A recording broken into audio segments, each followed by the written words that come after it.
right. Welcome to the block. We're gonna say now it's hot. The block is hot in the sporting. The streets are hot in this sporting world. There's a lot going on. Darnell and I talked a little bit about even before the show. It's like so much to cover. So we might I think we're gonna flow this one. So how you doing, Darnell? How's it going, man? I'm doing great, great as always. How are Man, you? it's like a hot sports gumbo, man. There's so many places to start and begin.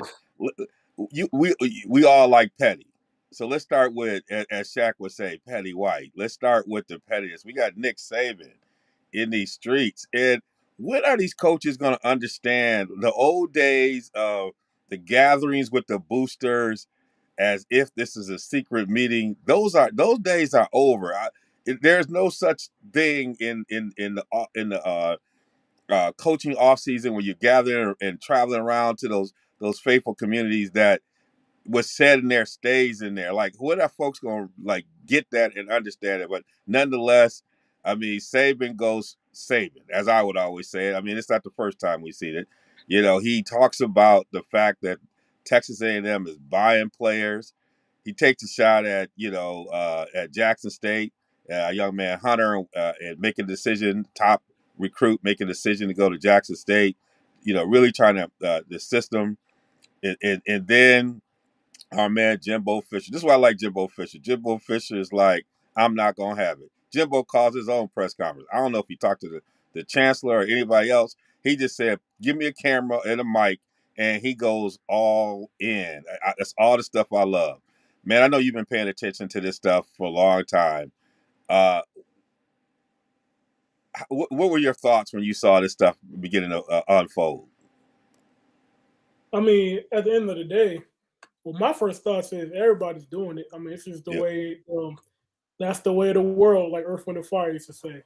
But well, just like Dion said, just like Jimbo said, like if you really want to go there, it can go there. I mean, uh, how do you think Alabama? How do you think Nick Saban got the number one recruiting class in I think it was '08 after a 7-6 season in his first season at Alabama. Like, I mean, you got to read between the lines there. You know what I'm saying?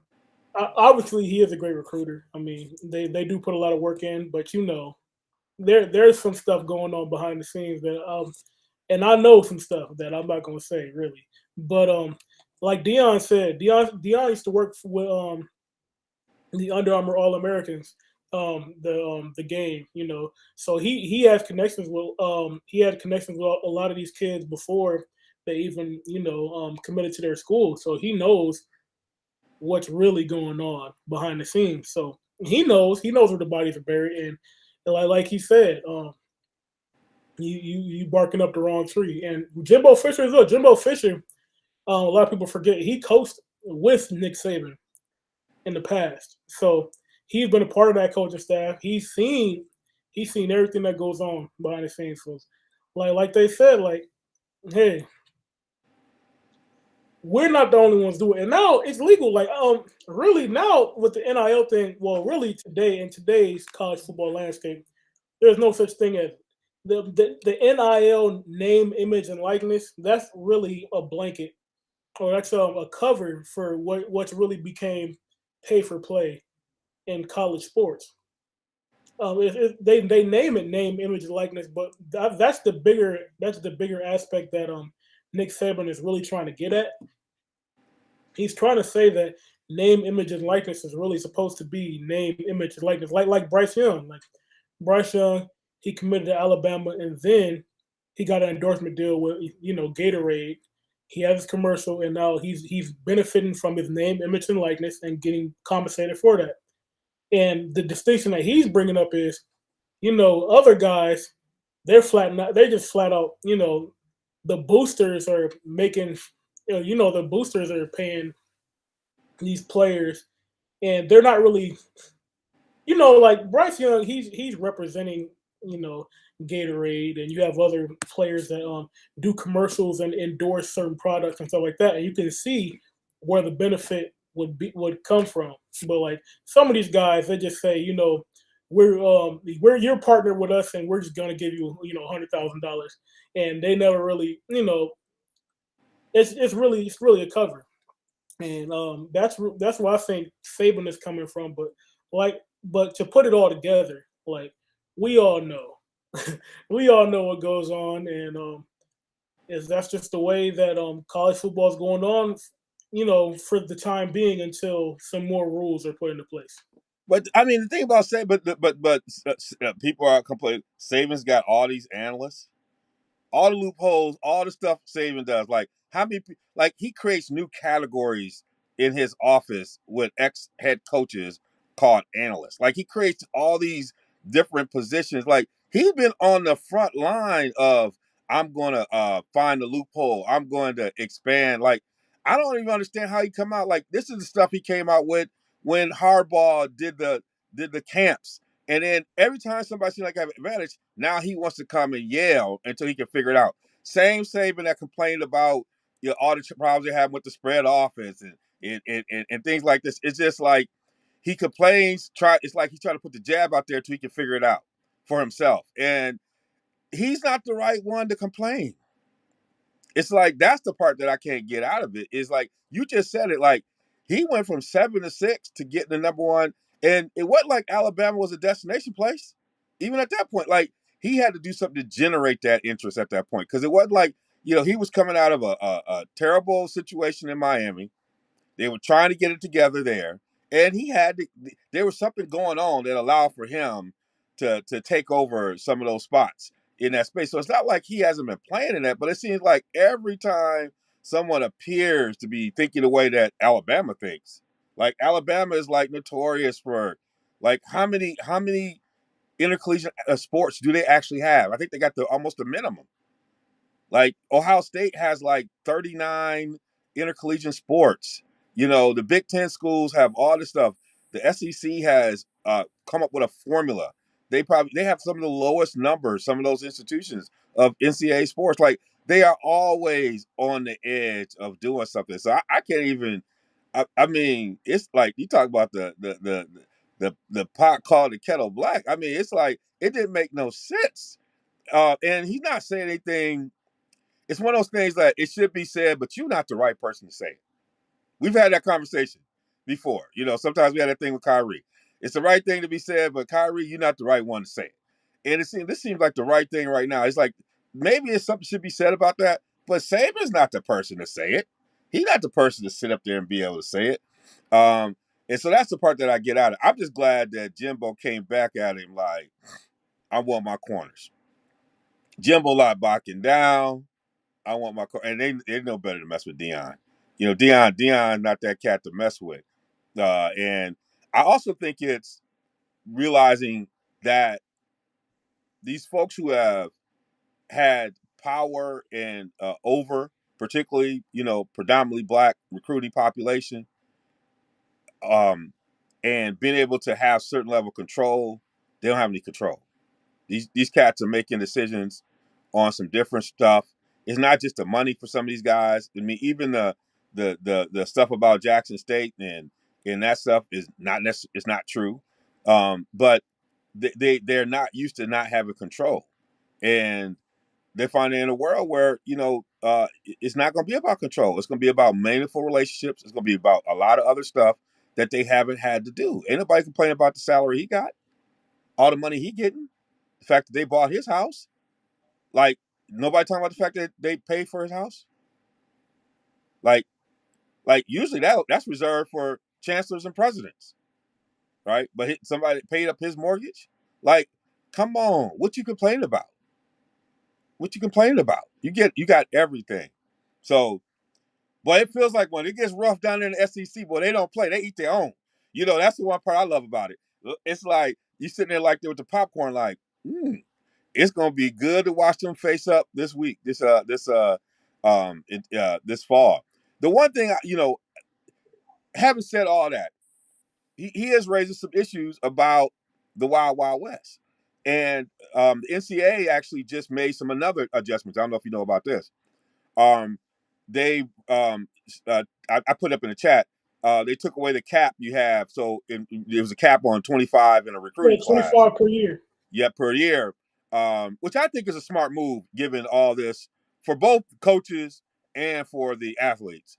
Um, Allowing them to recruit up to that 85. So if they have 30 open roster spots, they can fill that with new athletes, so new freshmen, or they can fill that with transfers. So I think there's some adjustments. I actually like that. I think it's good for the coaches and it's good for the athletes in terms of giving them a lot of flexibility in terms of being able to move around because so many of these doors are closing and some of these rosters are because of the 25 people have is some volatility with their rosters. They haven't been able to fill those rosters, and you got some teams that are well short of 85 because of this movement and have scholarships available that they can't lose, so they can't use. So I think the system is beginning to calibrate a little bit around this.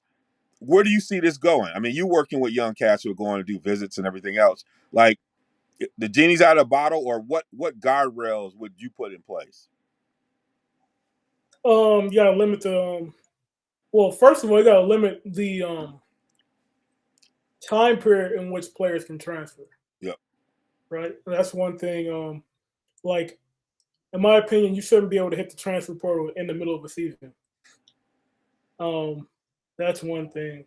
Um, like I said, there should be different checkpoints within the off season. Which okay, now this is the deadline that you can hit the transfer portal. This is the deadline for you to come out. You know what I'm saying?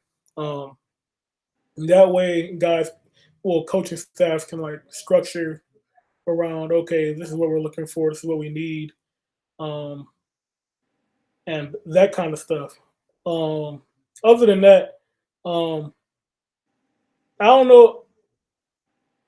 I don't know where it is now as far as the number of times you can transfer because I know I think it might be you have one free transfer and then the next one you still have to sit the year or you just don't have to sit at all anymore.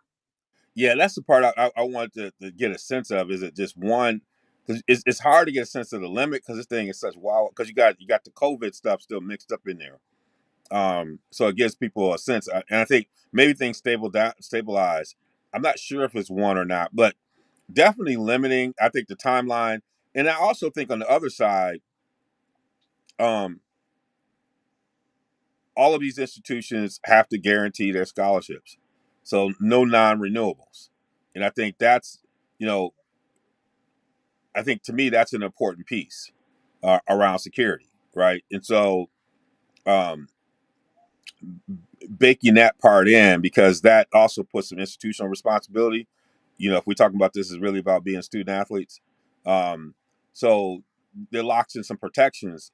As these coaches try to get finicky with these transfer portals, that folks got to make sure they're taking care of folks' education as part of it. And so they're not just pushing these kids out, is another thing that we got to really watch out for, which creates, additional ripple effects with this. So, I think there's a lot we're going to learn over the next couple of years, man. It's good, but I love the pettiness. I'm okay with it. Uh, it was a slow season in college football. It's a slow part of it, nothing going on. And Saban, I know one thing Saban learned: there's no such thing as just a private conversation or a local conversation. Or, well, I think he needs to be back up on his technology. No room is safe. The fact that stuff went viral. Uh, he's got to remember. He's supposed to got to remember where he's at.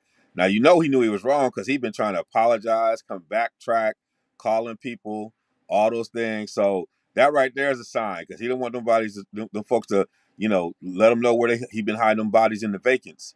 He been hiding them bodies in the vacants, and they was about to tell him. Tell him where Snoop and Chris was hiding them bodies. So he at that point he knew he overreached. He calling Dion and want to have private conversations. Dion's like, let's have. It was public remarks. So let's have some public conversations. So he's in a precarious position right now.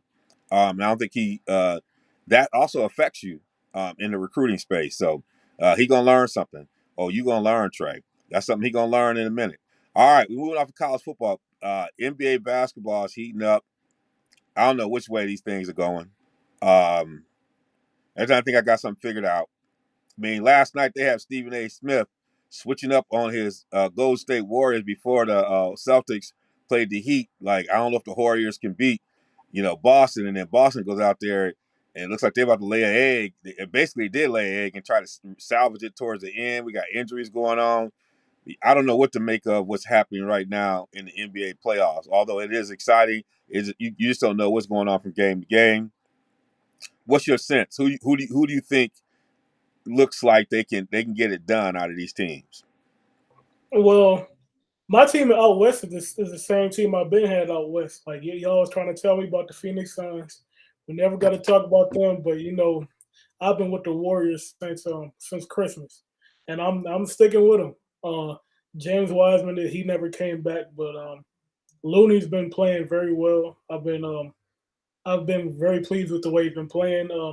We didn't really get to have a preview show with this series, but what I was gonna say was Dallas's lack of a big man.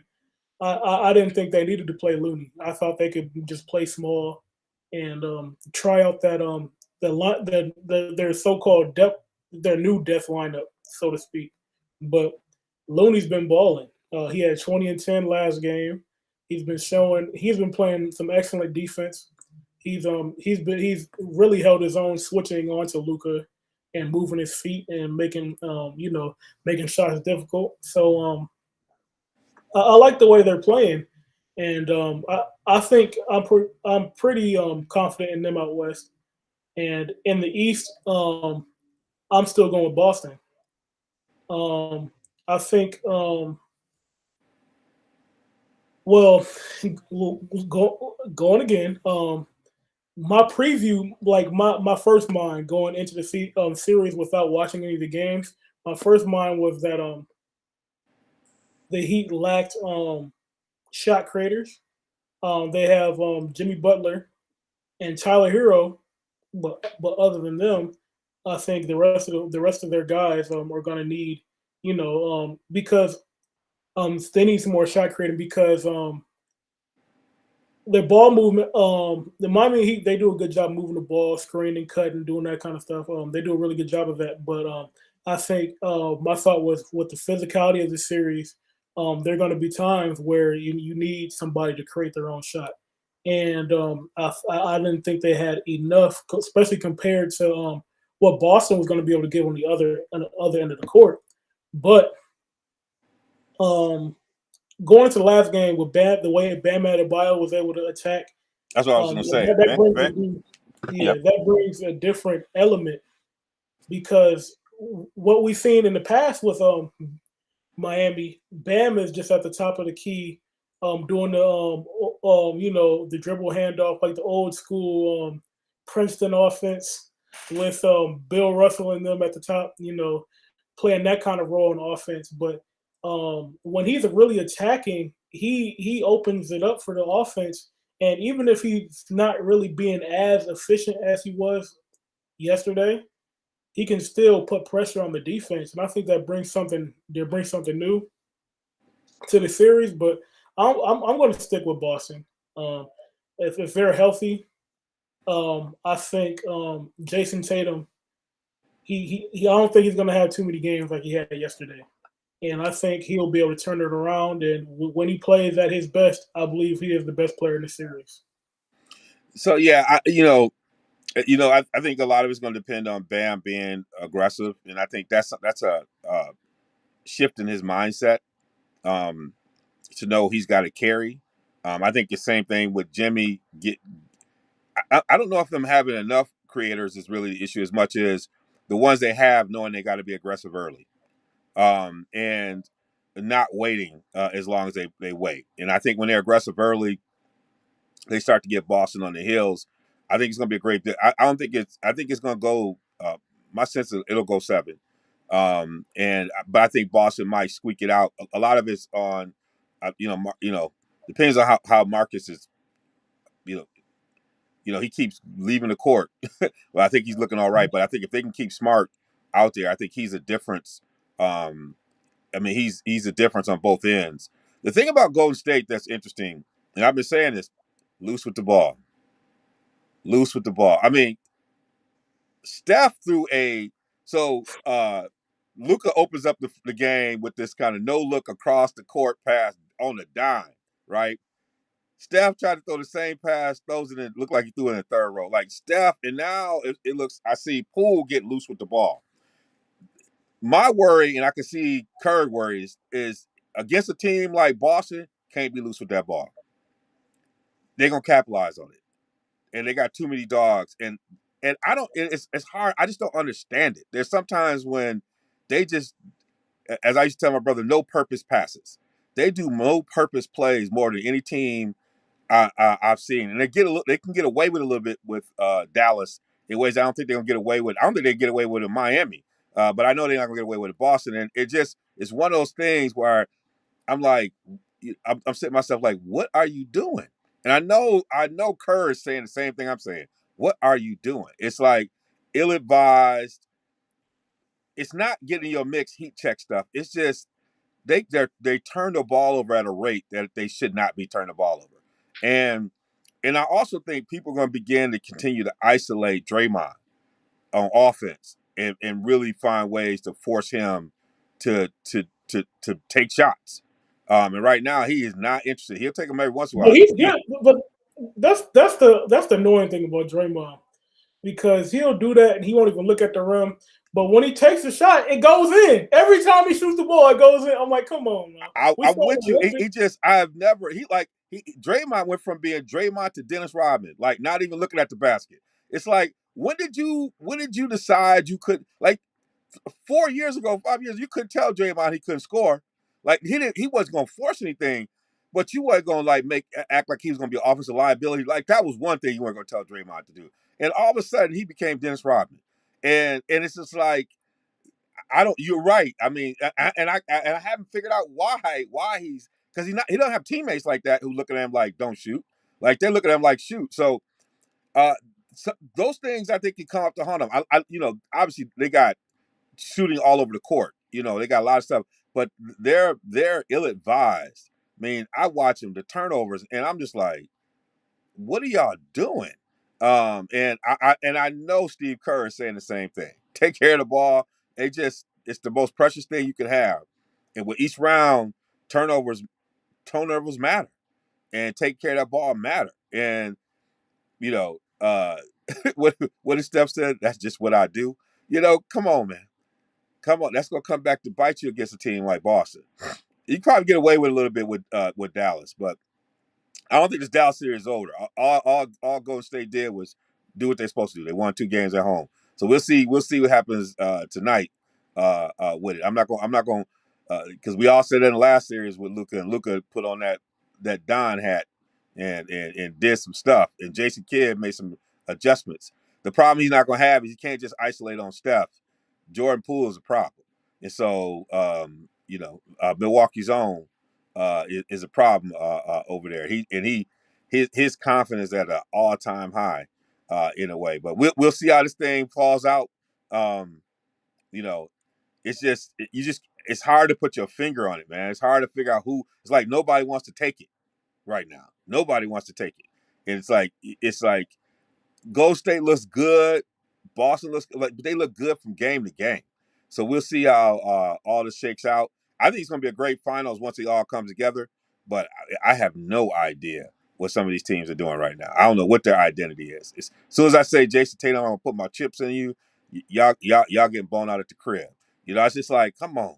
I want to see somebody be consistent in a way. But we'll see how that all shakes out. I know what the Warriors' identity is. It just works sometimes and it don't work some other times. Would you say that again, I Frank? said I know what I said. I know what the Warriors' identity is. They just and some days it works and some days it doesn't. Same thing with Dallas. Dallas is gonna live and die by the three ball. Some days Reggie Bullock gonna go 7 for some. He gonna go 5 for 7. Some days he gonna go 1 for 6.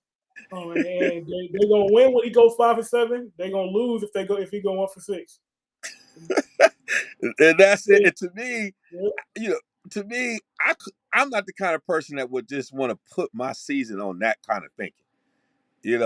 But that's how these coaches are going today. live and die by it. Run them analytics all you want, and get going. We also saw the draft get shake out a little bit here. We got Orlando at the top of it.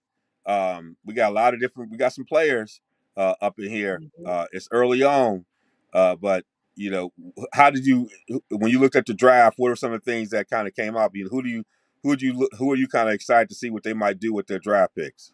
Well, as far as the Pistons, Yeah, I'm happy where we fell, but if I'm Orlando, I'm going in a different direction than most people because I think Orlando should go Paolo Banchero just because of the way their roster is set up. They have Franz Wagner. They have Mo Bamba, even though he is going to be a free agent, but that's somebody that they can still try to re-sign. And you're hoping that someday Jonathan Isaac can return to the court. But with that, but saying that, I list a lot of long, athletic, defensive-minded guys. You have Jalen Suggs, which is another hard-nosed defensive guy. He can play make, but right now you need a go-to scorer. And if I need a go-to scorer out of these guys, my pick is Paolo Banchero. I like the idea of Jabari Smith there, but I think that, in my opinion, I think Paolo Banchero is just a little bit better of a shot creator. I think he creates a shot a little better than Jabari Smith does. He creates more separation, in my opinion, and and like I said, who got number two? I think number two was OKC. OKC is the perfect Chet Holmgren destination. They love their long, athletic guys, and he's both. Chet Holmgren is both of those. He's skilled. He has skill that you rarely see. You never see really out of somebody at that size. He can shoot the ball. He can put it on the floor. He can push the ball in transition. He has nice footwork. He has a nice like spin move. He has a lot in his arsenal. And I think he'll be great for Oklahoma City.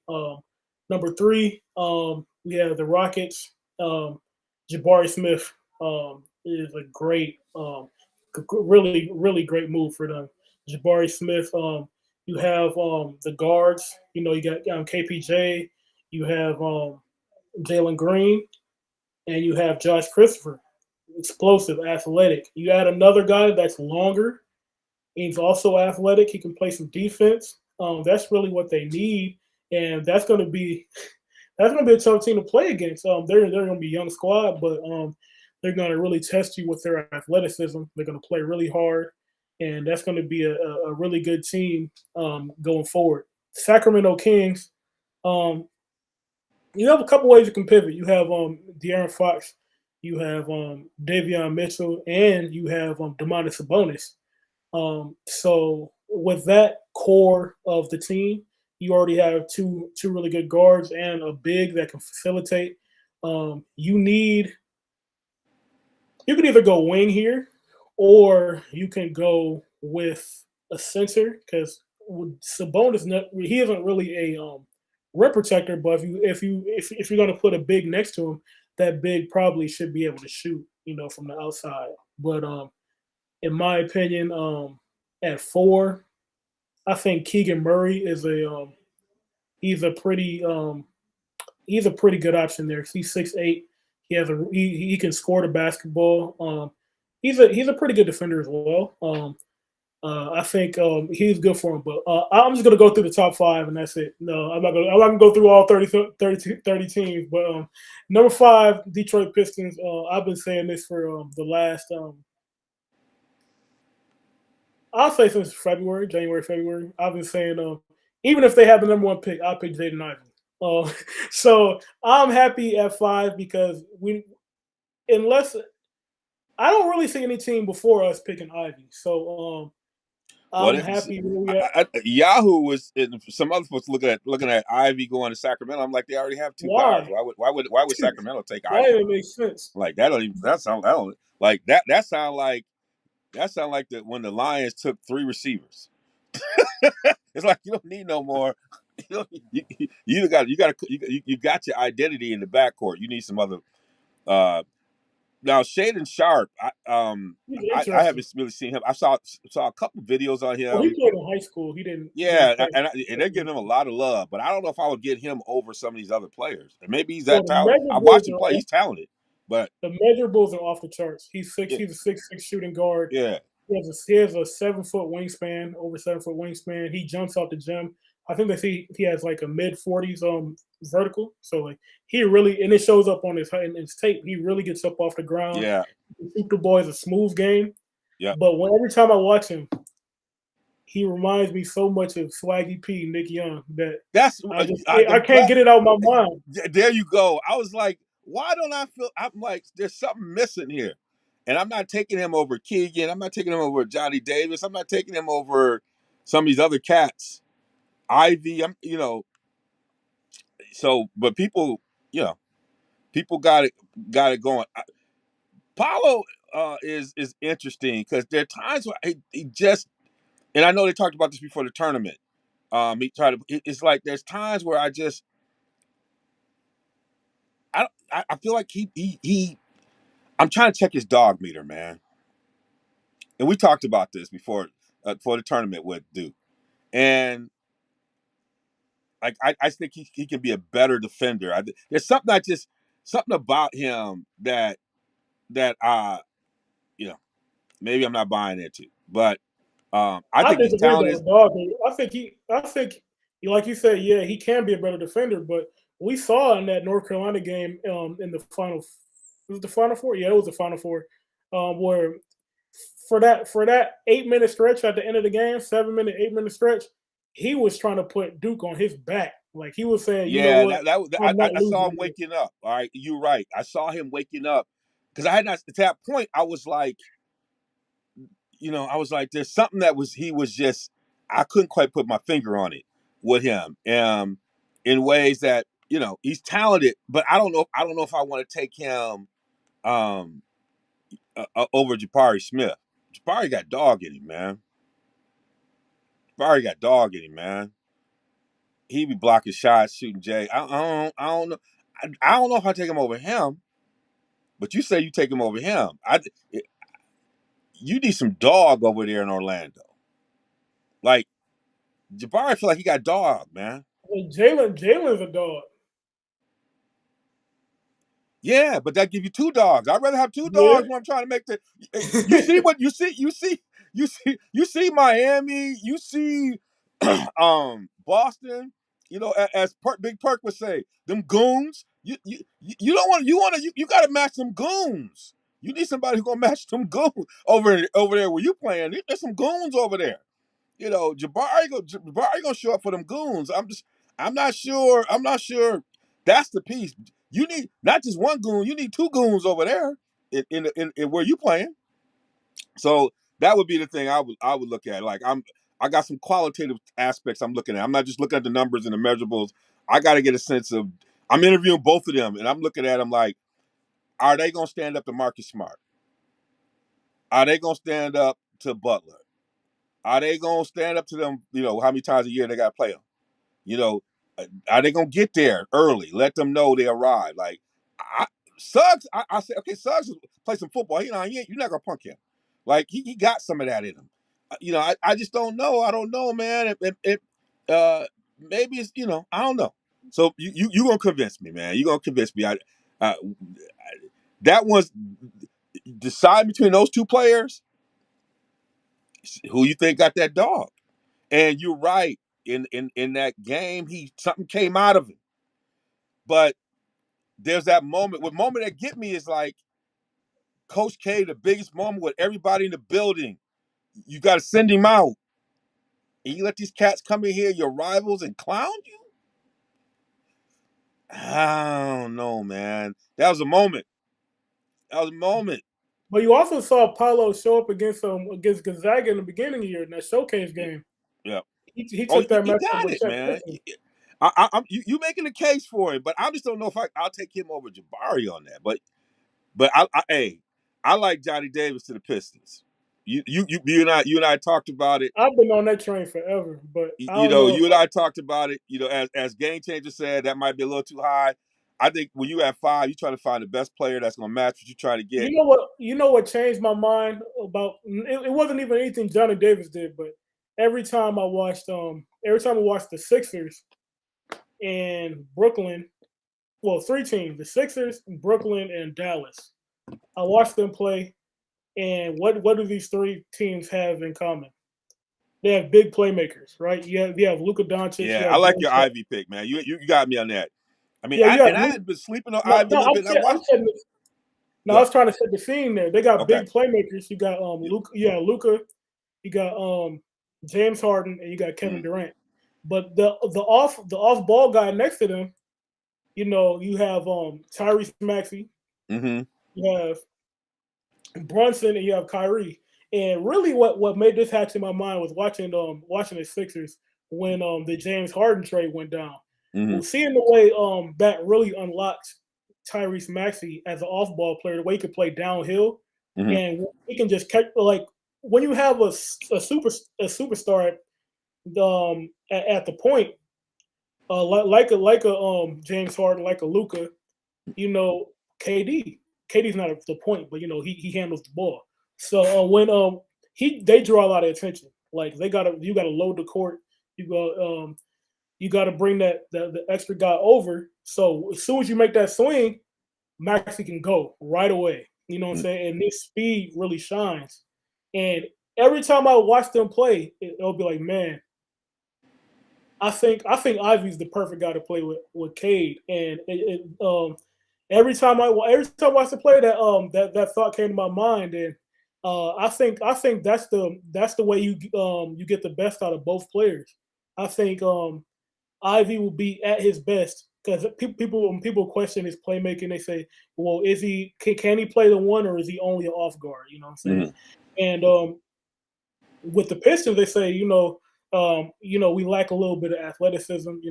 We could use that. So I think that move really brings the best on both sides. Yeah, I mean, I think you got you're making some good, some great insight on this. Uh, it's like I think for the Pistons and Orlando, if they're gonna move on that trajectory like Memphis, this pick is very important. Getting the kind of guy. This pick should reflect the culture you want to that you're going Yeah, right, um, and what you're trying to do, because you got some pieces there in place, and now you're trying to add that next piece, and that should be able to define who you are for like the next 7 years, right. given where you And are right now, right? Uh, yep. And the, there's been talk about Jeremy Grant yeah, and possibly since the Trailblazers pick fell lower to yeah. than people expected to that seventh overall pick. Um, there's been speculation that maybe there would be a deal that might happen between Portland and Detroit for the seventh pick and possibly Jeremy Grant, Killian Hayes, maybe some other pieces in there. If you were to make a trade like that for number seven, now that you have Ivy, what would be the next move for you? Hmm, man, I'm trying to. So you get Ivy and you get that seventh pick. Wow. Then I might come back. I might come back to Davis, or I might, or maybe like the pick you talked about, Mark Williams. Remember you had that conversation about Mark Oh yeah, Williams. yeah. You know, That was my guy really early on in the process, Martins. yeah. I mean, I mean, I'm going back because you mentioned it. You know. Again, the culture. Like now, I'm looking like okay, we get back to this Pistons like flavor. Okay, I got Ivy who got dog in him. you know, he got the can't trust it coach of the year, but he got dog in him, right? That cat puts buckets up and makes some things happen. He got that in him. And if you were to add Johnny in there with them, like now you got you a core of some cats who get after it. Like they get at you ain't got to talk to them about doing what they're gonna do because they coming to work to win, right? But you also Mark Williams. That seems like that kind of guy. You got a big. Now you got this 7-footer with who 7'7" wingspan. yeah, now you got a cat like that going with it. Now you cook it. Now I feel it. Now, you know, now the mic is getting hot. You know how they got the best intro in the Mhm. league over there. They got Mason in the morning. Now Mason, like he used to do with Ben Wallace. Now now you and I gotta go get some. We gotta get our press passes and get over there to the arena. We got to do at least two or three games over there. But if he's still there, Okay. I go Mark Williams. If I get him, Yeah, yeah, and I'm gonna throw another curveball at you. So there's another guy at Duke. I know I keep going back to Duke, but yeah, AJ Griffin, them Dukes, they hot, they cold, but they sometimes they getting hotter now. They get too, more but consistent no, now. but are you familiar with AJ Griffin? Mm-hmm. Adrian Yep. Griffin's son, AJ Yep. Griffin. Man, if I'm confident that I can land either DeAndre Ayton, Mo Bamba, or a what was my guy from the Mitchell Robinson Mm-hmm. in free agency.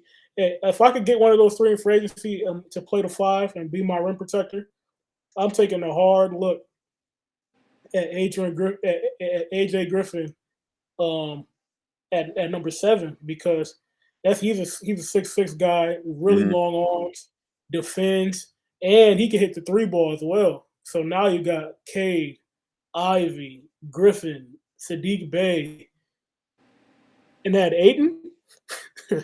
Man, no, that's a 5. That's a 5 you can Yep. grow with. Yeah. But yeah, that's just food for thought. But But but the but the I like move, the Mark like Williams gives pick. them a lot of flexibility, right? It allows you to build a core around them. In a way, yeah. That would be. It's gonna be exciting to see how these moves get made. Yeah, And so speaking of the Grizzlies, I can see AJ Griffin playing that Desmond Bain role. Like mm, he's a 45% 3-point shooter at Duke. And yeah, he can really shoot the ball and he can defend. You know what I'm saying? He's athletic. So um that's a guy I look at. yeah, and I think one of our next shows because we know a lot of value happens in that second round, and I think there's a lot of great second round talent. I think we try to as we get closer to it, we get Game Changer on here with us. There's a lot of talent out there. So one thing you can say that you can go get some folks um, in that second round who can put some stuff together. So I look forward to talking about this draft. One of the things we got to get when I get my act together, we got to get us out to Vegas for summer league. And get come. We have to come out there old school with the pencil and the pad. We ain't coming out with nothing. We got them old school Hubie Brown notes, and then see what's going on. But I know they got the um, combines going and stuff like that going as well. So this is an exciting part of the year. Before we get to the other side and kind of wrap some of this stuff up, let's talk about boxing, man. There's a lot going on in the boxing, man. We got Rolly Romero and Tank Davis going at Rolly boy. Rolly coming out here like it's 1993. He got I would say 1989 with the chain. He got the big Rolly chain. He got some power, a little awkward kind of guy. They know each other from being over there in Mayweather's gym. Looking at each other sideways. They probably I don't know if they got in the doghouse a little bit doing this stuff, but Tank done took his camp to Miami away from everybody. Tank got his entourage tight. This one feels like it's got some fireworks written all over it. For people who don't know, they might know Tank Davis, but with Rolly, man, I mean, what makes this kid, potential tough fight for Tank? Nothing. This is a I gave three you the round. big build up, and you just like, It's a 3-4 round fight Tank gonna get him out of there quick, expeditiously. Um, He said expeditiously. man, Rolly, Oh he's man. big for the division. He's strong. He hits hard, but he can't box. You look go any boxing fan go look at his media workout. I mean, man, he getting stretched. And as far as the Tank Davis in Miami thing, he trained in Miami for his last fight. He was training at House of Athlete. Um, But I feel like one of he's getting. I feel like he's maturing. Like yeah, with he Tank is. early on, I feel like he's like his focus, everything that I think Mayweather wanted, he's finding his pathway to it. Like he sense like he's at peace. You sense that? Like like Yeah, he's like he sense like he's at peace. Whereas 2 or 3 years ago, well, I he's was older like now. worried about him. Right when he was struggling with weight and he was out there, I was like, don't go bro, don't go the Broner way, don't go the Broner way. But then he just like locked in, and he wants to just do damage, like boxing. Like he find it feels like he's finding that Mayweather. This is what I do. He out there running in that heat. He out there doing his thing. But so you say this is going to get out there expeditiously. Man, This I is thought gonna you be get short work. some risks. I was like, this cat look like he can fight now. He can put some hands on people. No, Okay, okay, I'm all not right. buying it. I'm not buying it. I see they got a new boogeyman from Kazakhstan. It Oh, ain't Triple Janabek. G. What's my man's name from Kazakhstan or whatever His he is? name is Janabek. His last name is Janabek, and he called out Triple G after the fight. He said Triple G is a sellout for talking about Mexican style. I was like, dang, But but he then going at it like that. but he also gave him some of that respectful thing. I'm looking. He said he could. Basically, he kind of said like you can either leave the division so we don't have to fight because I plan on sweeping out all the belts. He basically said something like that. He tried to pay like we try to pay some homage, but if you're gonna stay here, you're getting beat up like everybody else. This guy the uppercut he knocked the cat out with. I was like, oh my goodness. Now I know this guy was third. You know how they do the rankings, so he was Mhm. third ranked from England and all that stuff. But sometimes you see somebody, somebody can fight. He the boogeyman. He truly is the boogeyman. And I'm down with that the cousin style, whatever he want to call it. That's a style. He ain't messing around. And he looked. I ain't never seen a cat in a stare down. He looked through your soul. You see him in the stare down like he ain't messing around. And then he went and saw out Buddy McGirt. He chose Buddy, and Buddy's like, ain't nobody mess with him. What do you think? Can he mess with them Charlos? Can he mess? Can he put paws on them like them Charlos? Like Well, Texas, the Texas thing is taking is, over them divisions. now the thing with Charlo, well, if he fought Charlo, it'd be the bigger Charlo. But Yeah. think about Jamal Charlo. I think he has problems with southpaws. He struggles with Mm, southpaws. So I think Janabek give him a lot of problems. mm. But at the end of the day, I think I think Charlo probably edge it out, but it's not going to be an easy fight. That's for sure. And Ain't I think nobody. Charles going to move up to 68. I think Charles going to end up moving up to 68, and Jamel's going to end up moving up. That's what I think is going to end up happening. Mm. But for Jamal, he got to do something. He not fighting no names. Triple G won't fight. Triple G been ducking him since I was going to Berkeley College of Music 6 7 years ago. That's been a minute. And when Abel Sanchez was a trainer talking about black fighters don't sell, um, man, Canelo been ducking him since Jermell had braids. Um, he can if you got to fight, you got to do something. And I don't know if Janabek and Charlo is necessarily a big fight, but hey, it's better than the fight we getting next. Charlo fighting Magic Selecki, and I think Janabek would be a good step, but I think Charlo got PBC problems. I think Benavidez is the guy he needs to see because we saw Benavidez Don't yesterday. nobody want to see He is Benavidez, a man. problem. Don't Nah, nobody want to see nobody. him. I Nope. was watching it last night. I'm like, somebody had to call the police the way he beating him around the ring. Like this is beyond boxing. This is assault and battery. I mean, and now he focused. Like he came in shape because usually he got a little baby fat on him. That body he had last night, he came in like 2 pounds. Do you see what he weighed in at?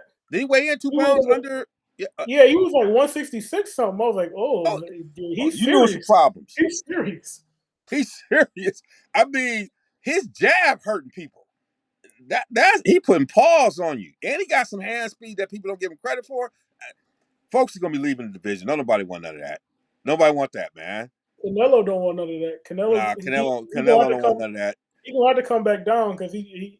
But I think I don't think Canelo he fights boxed a in now. football There's player. nowhere to run. Yeah, nowhere to run. There's nowhere to run now. He boxed. Yeah. He might get one more Triple G fight out before he got to either go up and see the boogeyman again. No, he might get the franchise title. He might get the. Oh, that's right. They give that's his, we call that the new boxing escape clause. He Oh, get a new escape clause. He get to, that's when they know they're trying to hide you right now. They're trying to hide you. yeah, So we've had some big fights here. Like you've been paying attention. Like help the people understand what's happening right in boxing. We've had some man, on boxing's on. we've had some great stuff on the women's side, but we had some. But on the men's side, we've had enough. The stuff is starting to shake out right now. Yeah, boxing's on fire. I mean, last few weeks we had Charlo fought last week. Yep. Charlo became undisputed at 154. Couple weeks before that, Earl Spence fought. You know what I'm saying? A couple weeks before that, Shakur Stevenson fought. And the week of Cinco de Mayo, Canelo fought. Canelo and not Benavidez. Canelo and Bivol fought. That was a good fight. You know, we've just been on a really good run of fights. We're gonna see Tank and Rolly next week. It's gonna be a good show. I'll just put it that way. We gonna get a highlight knockout, and I think that should be worth the pay per view money. Just to watch a highlight reel execution style knockout. You give your boy now. Your boy Rolly got some power, doesn't he? He does, but you got to be able to land something, and he ain't got no defense. Okay. Okay. Like Yeah. he talking like he knows something. He better he gonna walk in there like Ricardo Mayorga, and when you in there like Mayorga, one or two things gonna happen. He gonna go in there like he did with Vernon Forrest. I think it was Vernon Forrest where he came in, he styled on him. It was like, wait, Mayorga can fight, or he could go in there like he did with Oscar, and it's gonna be a long night or a short night. And I think the latter is going to happen today because we saw in that sparring session from good 5 years ago, way back in the day, when Rolly was putting hands on Ryan Garcia. That was the other side of Ricardo Mayorga. But man, no, I think the Tank fight. I think Tank gonna make easy work of Rolly. I think he should. If Tank is the guy we think he is, Tank should make easy work out of Rolly Romero.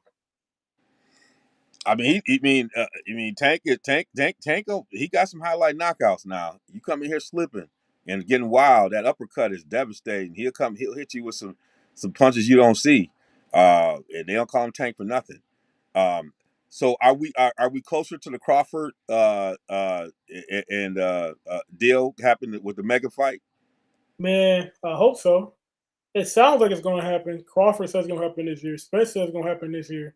Okay. But So and we got it, we got one of your favorite fighters trying to go to fight halfway around the world, and his daddy can't come with him. Like, so oh, explain to the that's the people. fight I forgot about. We got that fight Yes, coming up yes, we in got to talk June about that. 5th, You and I talked about it on the phone. 2 weeks Now from now. explain to people what's going on with Devin Haney in that situation. All right, so the country Australia has a rule. They have a law that anybody that has served over a year in prison cannot enter Australia. Um, I don't know how new this rule is, but you know, Mike Tyson's been going in there.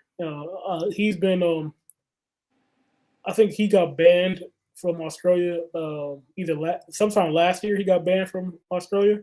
I think it might have happened somewhere around that time. But yeah, I guess it's not just Bill Haney, but like Eminem. I think they said Eminem. They're seeing if he could go over there. So I did a little research. But what's going on with this situation is Now, Bill wasn't Haney. Bill Haney, Australia where they sent criminals? that's Given where it that we already started had off. indigenous people there, Australia was Yeah, wasn't Australia was like in the in its colonization sent criminals that's the that's the irony of it all. But of what's it going all. on? But what's going on is Bill Haney, which is the father and trainer Yeah. of Devin Haney, he had a drug conviction from 1992.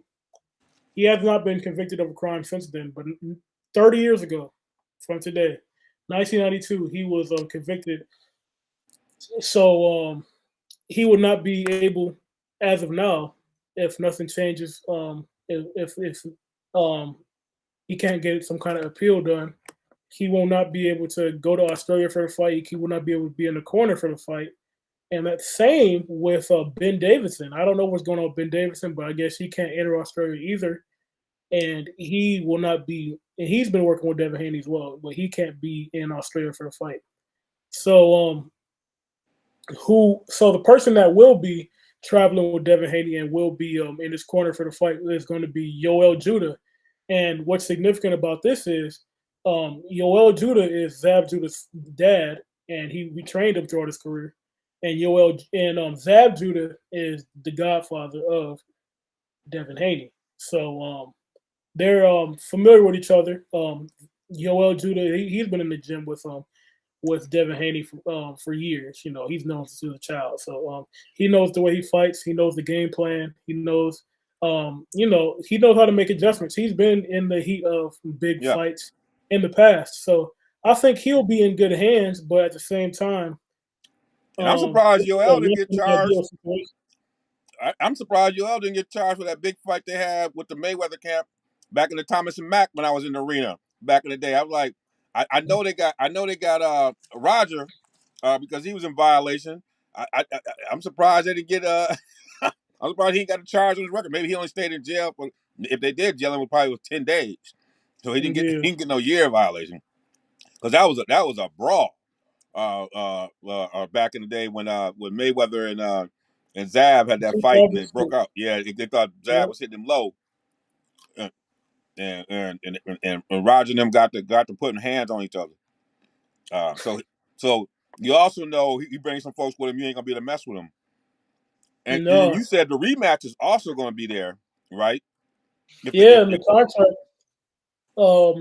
this was a sticking point, but in the contract, the rematch, it's a one-sided rematch clause, right? So if George Kambosos wins, there will be no rematch. But if Devin Haney wins, he has to win twice in Australia. And they had a history of some questionable judging. So yeah, he's gonna have to win. He's gonna have to win clean. He's gonna have to win wide, or he's gonna have to knock him out, pretty much, to come home with a victory. and this is what's amazing for fighters like Haney, where everybody's avoiding. And this is the link they got to go to. They got to go through the fire. It was like they got to go through the fire, Yeah. and they got to go through this to get to the other side. And he should have just bought two. I bet you he bought two tickets. I'm coming back. I'm gonna whoop you here. I might just stay here. I might just stay here, and then I'm coming back. But And then that's another thing because you got to be careful because yep. you never know what they'll try to do over there. They might try to poison them. They might try to Yeah. plant some drugs on them. They might try to be like, they might try to plant some PEDs and say, if he win the fight, they'd be like, oh, he pop hot for Yep. HGH or whatever. You can't trust anything when they're trying to do all Right. this dirty stuff. My goodness. That's nothing. Yeah, this stuff was already planned ahead of time. That's boxing, boy. It's down low and dirty. That's okay. And we'll go for that. We all there all day. And we know that you march. There's a lot going on in the sports world, man. It's just good to be here on the block. Darnell and I are gonna try and get a rhythm.